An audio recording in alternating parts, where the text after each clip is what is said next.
Eu cumprimento ao trio de ouro, pastor Antônio Francisco, evangelista Rosinha e o diretor Andrei Salles, e também cumprimento a todos os ouvintes com a doce paz do nosso Senhor Jesus Cristo. Louvado seja Deus. Rádio 87 FM de Araçariguama, a rádio que virou televisão. Que Deus abençoe a todos.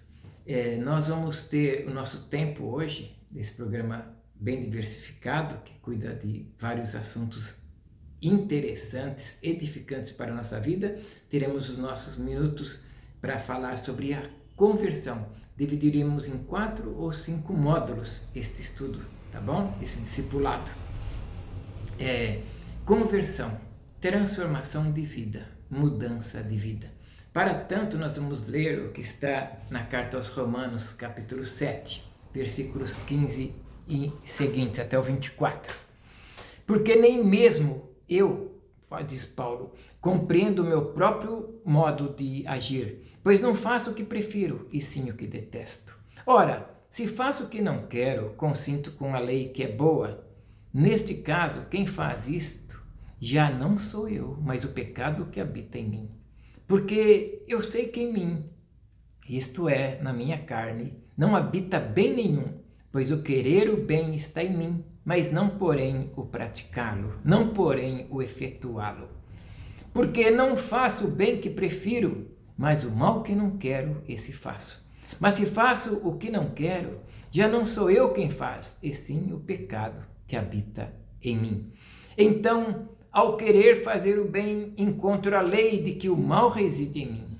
Porque, no tocante ao homem interior, eu tenho prazer na lei de Deus, mas eu vejo nos meus membros outra lei que, guerreando contra a lei da minha mente, me faz cativo, prisioneiro da lei do pecado que está nos meus membros.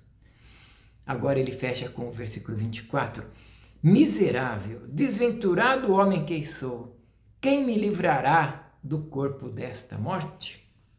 Mas esse clamor de Paulo, no versículo 24, nós encontramos essa experiência, quando ele escreve a carta aos Romanos, ele diz, eu sou uma miséria, no versículo 24, desventurados, eu não presto, quem me livrará desse maldito corpo que carrego dentro em mim? Olha só, por que Paulo disse isto? Paulo diz assim, eu não compreendo na minha vida, eu sei de tudo que Deus espera de mim, eu sinto que eu gostaria de andar nos caminhos de Deus, mas dentro de mim há um outro que me obriga a andar por outros caminhos que eu não quero.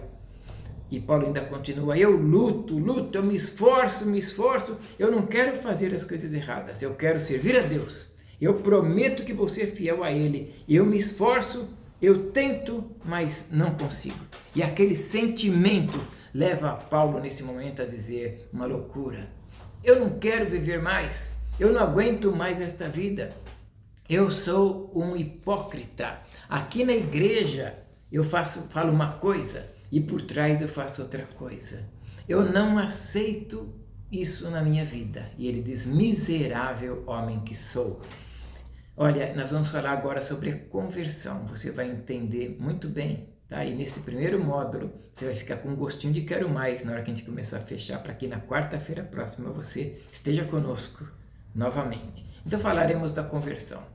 Quando Paulo escreveu Romanos 7, ele estava convertido?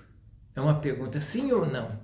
Se você ler a carta aos Romanos, pelo contexto terá certeza que Paulo estava convertido.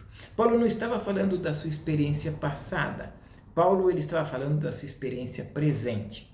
Quando Paulo escreveu Romanos 7, ele estava realmente convertido. Paulo se converteu quando ele ia no caminho de Damasco perseguindo os cristãos e se encontrou com Jesus. Ele caiu e se encontrou com Jesus e ele clamou e Jesus transformou a vida de Paulo e quando se levantou já estava convertido. E anos depois da sua conversão, Paulo escreve Romanos 7 e disse, eu não compreendo o que acontece comigo, eu não compreendo o que acontece com a minha vida, eu sei que eu estou convertido, mas eu sinto que dentro de mim há duas pessoas, um que se deleita em servir a Deus e outro que detesta andar nos caminhos de Deus. Há um Paulo que quer servir a Deus, cumprir seus mandamentos, e há outro Paulo que quer andar no lixo da vida, no caminho largo, que quer andar no mundão. E aquele conflito perturba tanto o apóstolo que chega no momento da vida que ele diz: que miserável homem quem sou, eu não presto, quem me livrará deste corpo, desta morte? Eu queria deixar 2 perguntas para você agora aqui nesse discipulado. Por que uma pessoa, depois de estar convertido, ainda continua sentindo vontade de pecar? E a outra pergunta: o que é conversão? Olha, as pessoas me procuram e perguntam: pastor, eu não compreendo. Quando eu não era convertido, eu era feliz. De alguma maneira eu era feliz. Eu não experimentava essa luta no meu coração. Eu fazia as coisas erradas e de alguma maneira eu estava contente mesmo fazendo as coisas erradas. Mas depois da minha conversão, eu não tenho paz. Eu experimento uma luta terrível todos os dias dentro de mim. Quero servir a Deus e não consigo. Mas quando eu estou andando nos caminhos do mal, eu sinto que alguma coisa me puxa para os caminhos de Deus. Realmente isto é uma conversão. E ele diz, a pessoa fala para mim, é uma luta terrível. Então a pessoa me pergunta, será que eu não estou convertido? Então vem a pergunta, pessoas convertidas sentem vontade de pecar? Pessoas convertidas algumas vezes ainda pecam? O que acontece na hora da conversão?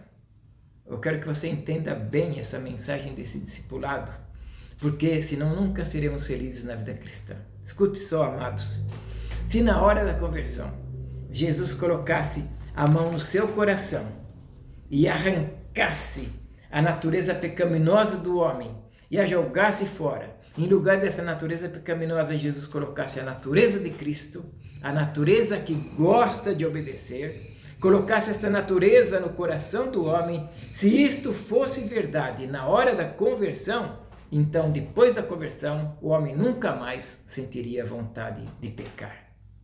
Mas, o que é que faz o homem sentir a vontade de pecar? O que é que faz o homem sentir este gostinho pelas coisas erradas? É a natureza pecaminosa. Não percam onde estamos parando sobre a natureza pecaminosa nesse primeiro módulo, para darmos sequência na próxima quarta-feira.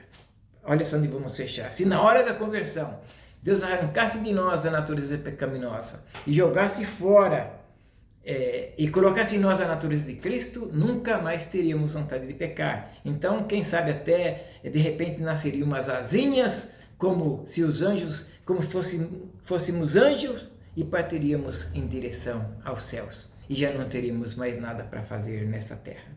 Eu quero encerrar essa primeira parte, deixando 3 pilares para você poder fortalecer a sua conversão dia a dia. 3 pilares. Depois de convertido, você precisa usar.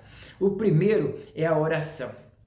Ore ao menos 3 vezes ao dia, pelo menos. E sempre quando você for sair para o trabalho, para algum evento, para alguma coisa que você vai fazer, ore também. Ore bastante, esteja sempre em comunhão com o Todo-Poderoso. Esse é o primeiro pilar. O segundo pilar é o estudo da palavra. Olha só essa orientação que eu vou te dar.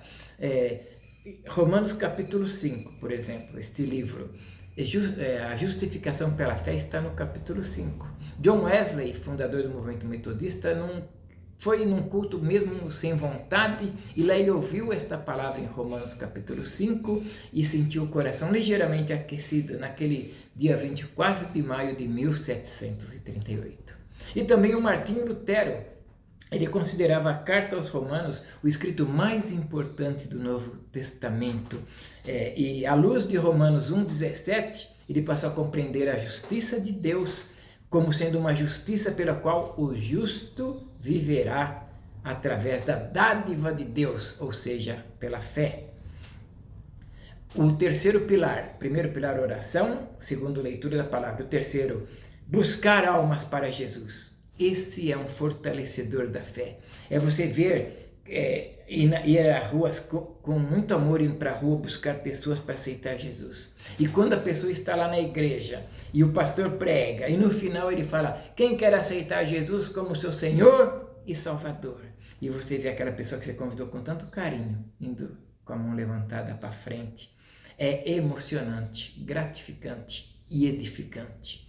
Deus continue te abençoando sempre. Fique com um gostinho de quero mais para o próximo módulo, para a edificação da minha vida, da sua vida e de todos nós.